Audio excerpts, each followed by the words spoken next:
नमस्कार साथियों और प्यारे बच्चों। रसशास्त्र एवं वैषयिक कल्पना के पेपर फर्स्ट के अंतर्गत हम लोग पढ़ रहे हैं चैप्टर नंबर 2 अर्थात परिभाषा, जिसको हम लोग टर्मिनोलॉजी भी कहते हैं।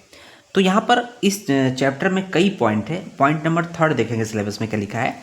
द्रव्य ऑब्लिक वर्ग की परिभाषा, मतलब द्रव्य की परिभाषा या वर्ग की परिभाषा। तो यहाँ पर क्या पढ़ना है ये ध्यान देना है। तो उसका कोई भी द्रव्य या वर्ग कोई है तो उसमें क्लासिकल नेम उसका जानना है, इंग्लिश नेम जानना है, केमिकल कंपोजिशन या फार्मूला जानना है।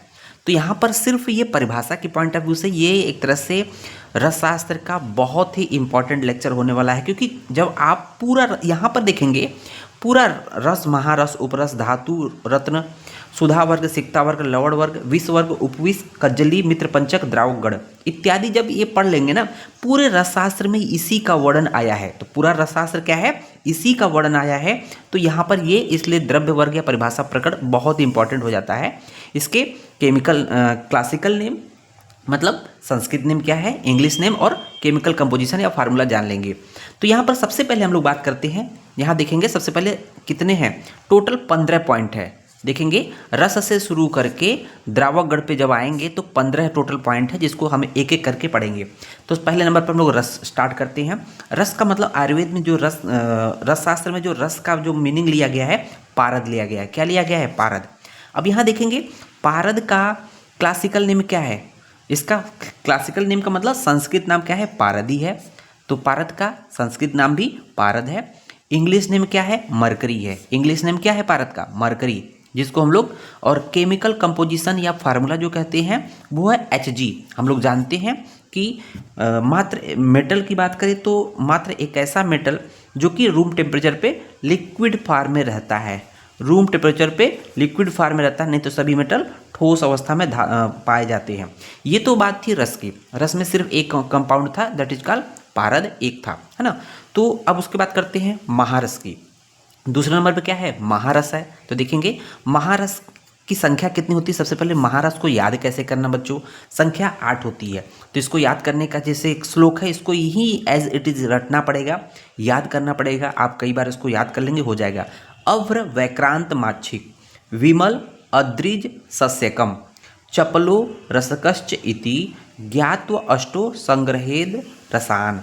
तो ये अभ्रक, वैक्रांत, माच्छिक, विमल, अद्रिज, अद्रिज मीन शिलाजतु होता है, सस्यक, चपल और रसक, ये टोटल 8 महारस होते हैं। महारस की संख्या 8 होती है। तो आइए इनके एक एक करके बात करते हैं। यहाँ देख रहे होंगे महारस। तो यहाँ पर हम लोगों ने इस तरह से बनाया है महारस का नाम। क्लासिकल नाम का मतलब क्या होगा, जो हम लोग को पढ़ना है। क्लासिकल नाम क्या है, संस्कृत नाम जिसको बोलते हैं। इंग्लिश नेम क्या है, केमिकल कंपोजिशन या फार्मूला। तो देखेंगे महारस टोटल 8 बताए गए थे। तो महारस की संख्या कितनी होती है, 8 होती है।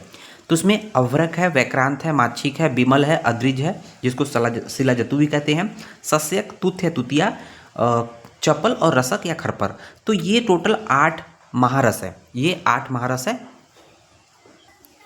अब देखिए अभ्रक का क्लासिकल नेम क्या है, जिसको संस्कृत नाम कहते हैं तो अभ्रकम बोलते हैं। क्या बोलते हैं, अभ्रकम।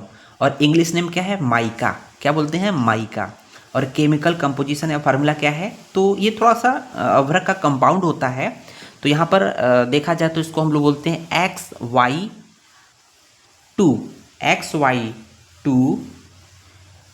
3Z4O10 इंटू ब्रैकेट में OH, F दोनों के मल्टीप्लाई 2 है। या सिंपली इसको हम लोग क्या कह सकते हैं, जिसको हम लोग याद करते हैं double silicate of aluminium and potassium और सोडियम। तो ये याद करना आसान है इन कंपेरिजन टू इसके।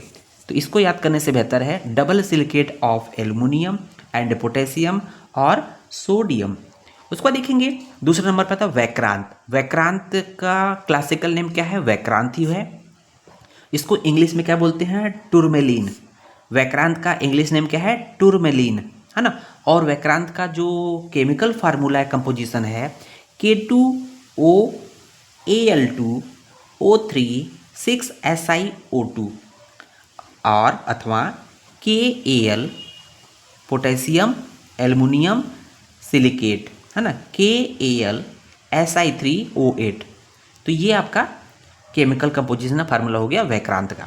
उसको देखेंगे तीसरे नंबर पे माछिक। माछिक को क्लासिकल नेम क्या है? माछिकम। क्या जुड़ गया? कम जुड़ गया, म जुड़ गया, माछिकम। इसको इंग्लिश नेम क्या बोलते हैं? पायराइड बोलते हैं। क्या बोलते हैं? पायराइड, है ना, ध्यान दीजिएगा। पायराइड दो प्रकार का होता है, कापर पायराइड, Cu मतलब कापर, आयरन, Fe मतलब आयरन। तो Cu मतलब कापर पायराइड, Fe मतलब आयरन पायराइड। जो कापर पायराइड होता है उसका केमिकल कंपोजिशन होता है Cu2S, कापर सल्फेट और आयरन सल्फेट, है ना। तो आयरन सल्फाइड बोलते हैं, कापर सल्फाइड और आयरन सल्फाइड। तो Cu2S, Fe2S3। आयरन पायराइड का क्या होता है? Fe2S3 होता है। नेक्स्ट देखेंगे चौथे नंबर पर विमल है। तो विमल है तो इसका क्लासिकल नेम क्या है? विमल ही होता है। और ये दोनों देखेंगे, जो नाम है और क्लासिकल नेम दोनों लगभग एक ही होता है, इसमें कन्फ्यूजन होने की जरूरत नहीं है। इसका इंग्लिश नेम क्या है? Iron pyrite. देखेंगे विमल का भी आयरन पायराइड है और माछिक में भी इसमें आयरन पायराइड आता है, ठीक है ना। तो आयरन पायराइड है, इसका मतलब इसका जो केमिकल कंपोजिशन होगा वही इसका भी होगा। तो दोनों का सेम सेम है, तो ध्यान दीजिएगा विमल का भी और आयरन पायराइड दोनों को हम लोग सेम केमिकल कंपोजिशन है, Fe2S3 है। पाँचवें नंबर पे अद्रिज। देखेंगे अद्रिज देखा था और इसको को शिलाजतु बोलते हैं, शिलाजतु जिसको हम लोग शिलाजीत भी बोलते हैं। तो क्लासिकल नेम जिसको संस्कृत नाम बोलते हैं ये है शिलाजतु या अद्रिज, है ना। अब इसका इंग्लिश नाम क्या है? क्योंकि ब्लैक कलर का होता है, black bitumen, black bitumen or mineral pitch, black bitumen or mineral pitch कहते हैं। इसके दो प्रकार के होते हैं, मुख्यतः तो कई प्रकार होते हैं लेकिन मुख्य रूप से दो प्रकार होते हैं, गोमूत्र शिलाजतु और कर्पूर शिलाजतु। गोमूत्र शिलाजतु की जो गंध होती है गाय के मूत्र के समान होती है, इसलिए इसको गोमूत्र शिलाजतु कहते हैं। कर्पूर शिलाजतु की जो गंध होती है कपूर के गंध के समान होती है, इसलिए कर्पूर गंधी शिलाजतु कहते हैं। इसका कोई केमिकल फार्मूला नहीं दिया है, लेकिन कर्पूर शिलाजतु का दिया है potassium nitrate, KNO3, potassium nitrate है केमिकल कंपोजिशन कर्पूर शिलाजतु का। छठे नंबर पे देखेंगे सस्यक अब्लिक तुथ या तुतिया, Cu बोलते हैं कापर, तो इसको हम लोग तुतिया या नीला थोथा भी बोलते हैं। तो सस्यक या तुथ बोलते हैं ना, सस्यक कॉपर को बोलते हैं सस्यक तुथ। तो यहाँ देखेंगे क्लासिकल नेम क्या है सस्यक का? सस्यक ही रहेगा। और इसका इंग्लिश नेम क्या है? Copper sulphate. क्या है? कॉपर सल्फेट, है ना, कॉपर सल्फेट। और कॉपर सल्फेट जिसको बोलते हैं केमिकल कंपोजिशन क्या है? CuSO4 copper sulphate into 7H2। ध्यान दीजिएगा 7H2O है, ठीक है ना। तो 7H2O इसी को हम लोग बोलते हैं ब्लू विट्रियोल। क्या बोलते हैं? ब्लू विट्रियोल बोलते हैं, कॉपर सल्फेट या ब्लू विट्रियोल भी बोलते हैं, है ना। और इसी को नीला थोथा भी बोलते हैं। आप लोगों ने 12th में प्रैक्टिकल में इसको काफ़ी ब्लू कलर का कंपाउंड आता है, नीला थोथा या ब्लू विट्रियोल बोलते हैं। उस पर देखेंगे 7वें नंबर पे चपल। चपल को हम लोग बिस्मथ बोलते हैं। चपल का जो केमिकल क्लासिकल नेम है चपल ही है। और इसका इंग्लिश नेम क्या है? बिस्मथ और, बिस्मथ के कंपाउंड है। तो यहाँ पे बिस्मथ के कंपाउंड आ जाएगा, तो हम लोग यहाँ पर इससे रिलेटेड जो कंपाउंड बनेगा, है ना, उसको देखेंगे 8वें नंबर पे रसक या खरपर। रसक या खरपर, इसका जो क्लासिकल नेम क्या है? रसक है। और इसको इंग्लिश नेम क्या है? जिंक और, मतलब जिंक के कंपाउंड, जिसको हम लोग Zn से प्रेजेंट करते हैं। तो यहाँ पर देखेंगे जिंक के और कौन कौन से? Zinc oxide, zinc sulphide, zinc carbonate, है ना, ZnO, ZnS और ZnCO3। तो इस तरह से हम लोग का ये महारस वाला पार्ट कंप्लीट होता है।